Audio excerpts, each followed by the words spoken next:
আরজিকরের ঘটনায় চাঞ্চল্যকর তথ্য। ঘটনার দিন তিনবার এসেছিল সঞ্জয় রায়। বিকেল ৫টা, রাত ১১টা, ভোর ৪টে এসে হাসপাতালে গিয়েছিল। ঘটনার আগে রেকি করেছিল ধৃত সঞ্জয়, অনুমান করছে সিবিআই। বিকেল ৫টায় সিভিক ভলেন্টিয়ারকে সঙ্গে নিয়ে হাসপাতালে যায় সঞ্জয়।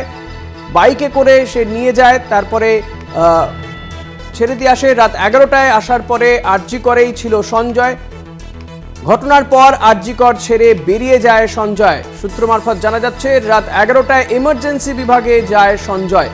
এক্স-রে হবে কিনা জানার জন্য সে গিয়েছিল বলে জানা যাচ্ছে। সিবিআইয়ের অনুমান ১১টার সময় রেকি করতে গিয়েছিল সঞ্জয়। সঞ্জয়ের বয়ান ও সিসি ক্যামেরা ফুটেজ খতিয়ে দেখছে সিবিআই আধিকারিকরা।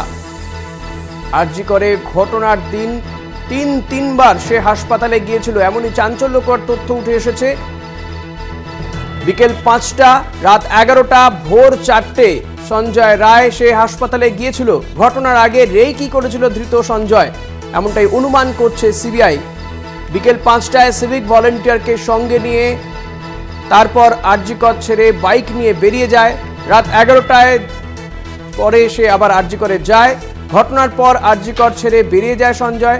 রাত ১১টায় ইমার্জেন্সি বিভাগে গিয়েছিল সঞ্জয়।